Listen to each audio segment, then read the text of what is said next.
जनसंवाद कार्यक्रम के जरिए सांसद करवा रही हैं अपनेपन का एहसास। अब तक 1 दर्जन गांव में ग्रामीणों से सीधा संवाद कर किया समस्याओं का समाधान।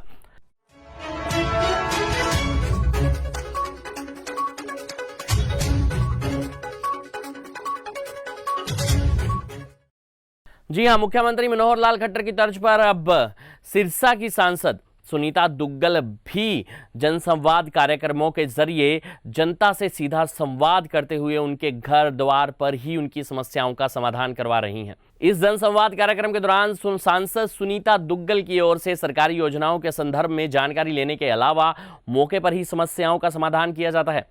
उनके इस कार्यक्रम के दौरान क्षेत्र के आला अधिकारी भी मौजूद रहते हैं। फरियादी से गले मिलते हुए वे अपनेपन का एहसास भी करवाती हैं। एक सांसद के रूप में आधा दर्जन से अधिक ट्रेनें सिरसा से चलवाने में सफल रही सुनीता दुग्गल फील्ड से लेकर सांसद तक सिरसा संसदीय क्षेत्र की आवाज को बुलंद करती हैं। उनके पति राजेश दुग्गल आईपीएस हैं। सुनीता दुग्गल भी पहले सरकारी सेवा में थी और वीआरएस लेने के बाद राजनीति में कदम रखा। गौरतलब है कि अब तक सुनीता दुग्गल गांव बप्पा, मटादू, कंवरपुरा, कुसुम्बी, मसीता, कलुआना, पनिहारी, खुइया, मलकाना, डिंगमंडी, कैरावाली, मौजगढ़, नहराना, कलुआना, कुरंगावाली, देसमुल्हाना में जनसंवाद का कार्यक्रम कर चुकी हैं। इस दौरान सांसद दुग्गल न केवल ग्रामीण क्षेत्र में चल रही परियोजनाओं के बारे में फीडबैक लेती हैं, बल्कि किसी भी फरियादी की शिकायत पर तत्काल समाधान करने के निर्देश संबंधित अधिकारियों को देती हैं। विशेष बात यह है कि वे अपने जनसंवाद कार्यक्रम के दौरान महिलाओं से गले मिलकर उनसे आत्मीयता जाहिर करते हुए अपनेपन का एहसास भी करवाती हैं। अमित शाह ने दी थी लोकप्रिय सांसद की संज्ञा। जी हां, उल्लेखनीय है कि 18 जून को सिरसा में भाजपा की ओर से गौरवशाली भारत रैली का आयोजन किया गया था। इस रैली में पहुंचे केंद्रीय गृह मंत्री अमित शाह ने सिरसा की सांसद सुनीता दुग्गल की खूब तारीफ की थी। शाह ने कहा था कि लोकप्रिय सांसद बताते हुए शाह ने यहां तक कह डाला था कि आपकी सांसद लोकसभा में सवाल भी पूछती है और आपके लिए झगड़ने से पीछे नहीं हटती है, तो गिड़गिड़ा भी लेती है। अमित शाह की इस तारीफ के बाद अगले चुनाव में भी सुनीता दुग्गल की टिकट पक्की मानी जा रही है। इसके साथ ही पिछले कुछ समय से सुनीता दुग्गल की जगह किसी दूसरे को प्रत्याशी बनाए जाने की अटकलों पर भी विराम लग गया है। विशेष बात यह है कि सुनीता दुग्गल सोशल मीडिया पर भी खूब एक्टिव रहती हैं।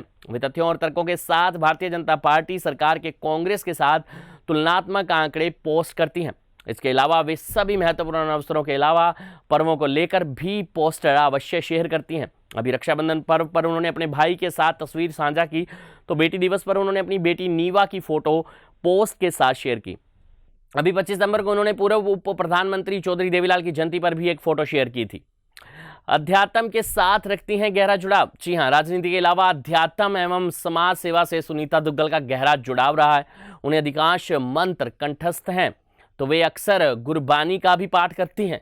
इसके अलावा वे विशेष धार्मिक आयोजनों पर मंत्रोच्चारण के साथ ही अपना संबोधन शुरू करती हैं। उनकी गुरबानी के जाप संबंधी अनेक वीडियो भी सोशल मीडिया पर वायरल हो चुकी हैं। इसके साथ ही समाज सेवा में उनकी गहरी रुचि है। यही वजह है कि सिरसा जैसे इलाके में फैल रहे नशे को लेकर वे हमेशा गंभीर रहती हैं और संसद के विशेष सत्र में इस मुद्दे को जोर शोर से उठा भी चुकी हैं। सुनीता दुग्गल के पति राजेश दुग्गल आईपीएस है। सरकारी नौकरी छोड़कर 2014 में आई सियासत में। जी हां, गौरतलब है कि सुनीता दुग्गल 2014 में सरकारी नौकरी छोड़कर राजनीति में आई। उन्होंने भारतीय जनता पार्टी में अपनी सियासी करियर का आगाज किया और अक्टूबर 2014 में उन्होंने रतिया सीट से विधानसभा का चुनाव लड़ा और मामूली अंतर से चुनाव हार गई। हालांकि वे 2014 के लोकसभा चुनाव में भी टिकट की दावेदार थी, लेकिन भाजपा का हजका के साथ गठबंधन होने के चलते सिरसा सीट हजका के हिस्से में आ गई। 2019 में सुनीता दुग्गल को टिकट मिला और उन्होंने 3,09,000 वोटों के बड़े अंतर से जीत हासिल की।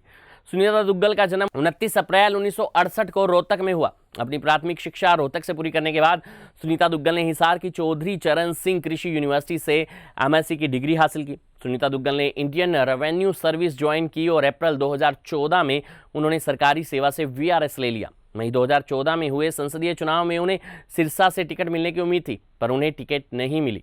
2014 के विधानसभा चुनाव में पार्टी ने उन्हें रतिया से टिकट दिया। सुनीता दुग्गल ने महज 15 दिन के प्रचार में 50,000 से अधिक वोट लिए और उन्हें करीब 453 वोटों से हार का सामना करना पड़ा।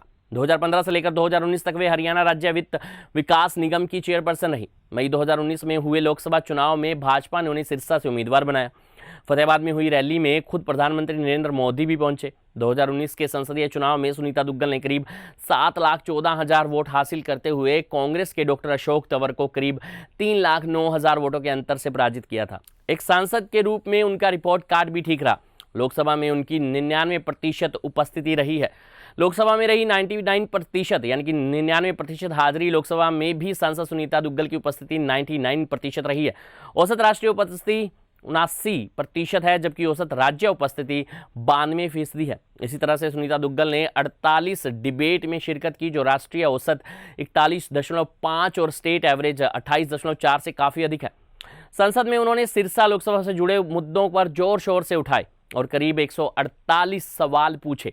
सांसद ने लोकसभा में सिरसा संसदीय क्षेत्र में फैल रहे नशे, फतेहाबाद में रेलवे लाइन संबंधी सर्वे, प्रदूषण, ऐतिहासिक स्थल राखीगढ़ी, पराली के अवशेष जलाने, रोजगार देने जैसे कई अहम मुद्दों को उठाया। वे लोकसभा में कई महत्वपूर्ण समितियों की भी सदस्य रही हैं। 13 सितंबर 2019 को उन्हें वित्त समिति का, जबकि 9 अक्टूबर 2019 को एथिक्स समिति का सदस्य बनाया गया। 21 दिसंबर 2022 को उन्हें multi state cooperative joint committee का सदस्य भी बनाया गया। इसके अलावा संसद विकास निधि के अंतर्गत 2020-21 में 82 लाख से अधिक संसदीय क्षेत्र में 8, जबकि 2021-22 में 2 करोड़ 2 लाख रुपए से 36 कार्य पूरे करवाए। इसी तरह से 2022-23 में 2 करोड़ 32 लाख रुपए से 36 कार्य पूर्ण हुए। ये थी हमारी खास रिपोर्ट।